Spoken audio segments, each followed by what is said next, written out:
What's up, guys? We're live from Alley, New York, and I'm sitting down with Felicia Kelley, executive producer at Genius. Felicia, thank you so much. You killed it tonight.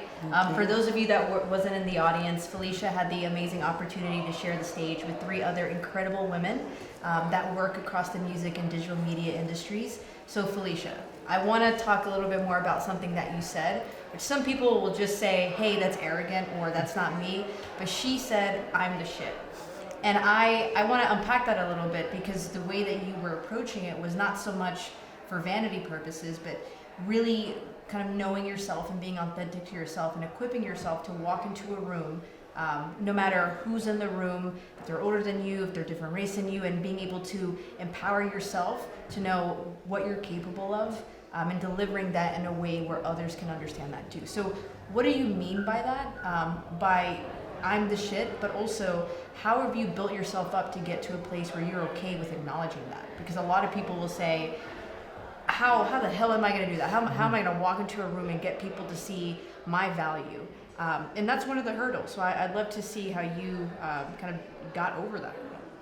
Definitely. I think it's an ongoing thing. I think early in my career, I knew I had the experience. I went to school to study this. I did the internships. I'd met the right connections. But a lot of it, it's like once I was in those positions, I was looking, okay, what does this brand want from me? Or how do I deliver exactly what this brand needs? And then over time, I was realizing the things I was second guessing with myself, whether it's pitches or actually doing the things I wanted to do, is ultimately what someone else did, but a month later or 2 weeks later. And it's just having that confidence in your ideas, in yourself, and just knowing that, like, you know what, I'm scared. I don't even know if it's gonna work or not, but having the confidence in yourself and knowing your worth and knowing that even if it's a bad idea, I did the thing and I put it out there to the world. So no longer can I beat myself up about it, be like, gosh, I wish I did this thing, or I should have done it, or I should have spoken out earlier. It's like, okay, it's out into the world now. What are you gonna do with that? And I think learning the hard way and going through experiences and like beating myself up about it. I was just tired of not knowing my worth and going from a company where it was pretty grand and there were so many people working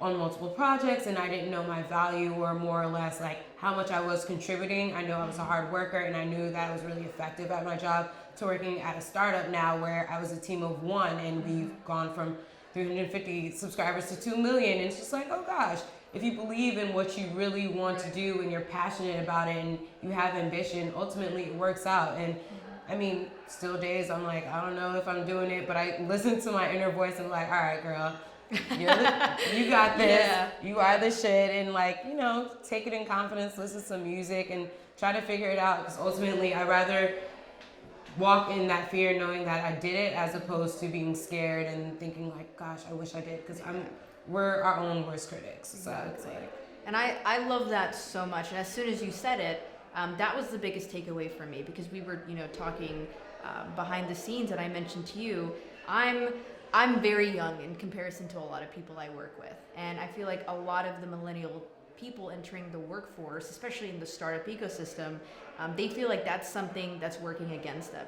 And I want to be fully transparent. While a lot of times it can be, I feel like women like you and I can walk into rooms and really embrace what we bring in terms of new ideas and new perceptions, and merging that with the way things currently are. And I think that's like, that for me was the big objective with designing this event. I didn't want to just do it to have another panel. I didn't want to do it just because it's Women's History Month. I wanted to do it because every single one of you were badass, but also we talked about a lot of the things that I feel a lot of women our age or in our age range are scared to embrace. Embracing the fact that you are a woman, and that comes with a lot of hurdles, but walking to a room and setting your tone and setting your truth, but then also acknowledging the authentic self that you are. And so for you, I'd love to hear, what was one of the biggest takeaways that you had from the event, whether it's something you said out loud or something that one of the other panelists mentioned, or even a question that the audience members asked you.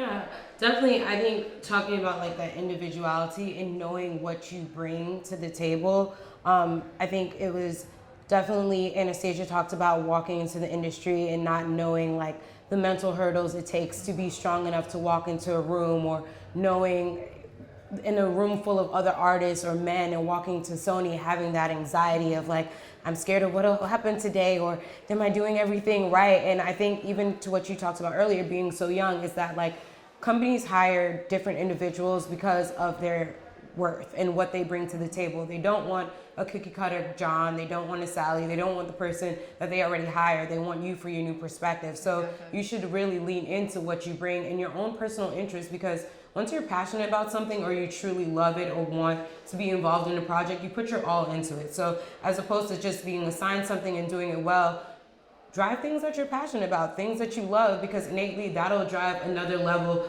for you and push you to another level or dimension you didn't even think you were capable of.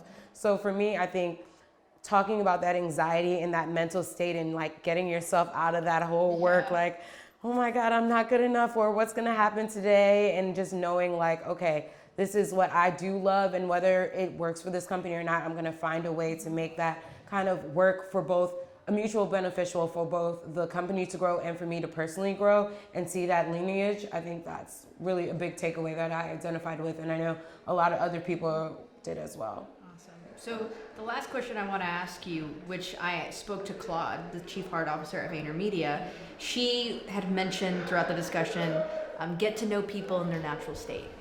So who is Felicia Kelley in her natural state? Who am I? I'm pretty laid back. I'm goofy. I'm clumsy. I'm shy when I need to be, but I also like to read people and connect with them and who they are. Off vibes. Vibes are very real. I read a room, and if genuinely, I'm not seeking people out because of their title, who they know. If you come to me and talk to me, I'm going to talk to you like a human I do anyone else. And I think genuine connections is just like, the industry is so small, and I think people talk to certain individuals differently based on their title, the company, where they met them in, or who introduced them to who. And personally, I can meet someone and be like, oh, you didn't know who you were talking to? I was like, no, I was just getting a drink, and we were just connecting. So I would definitely say that my Felicia in her natural state is just a people person and just chill based off vibes, just who I'm connecting with, who am I making eye contact with, who are we talking.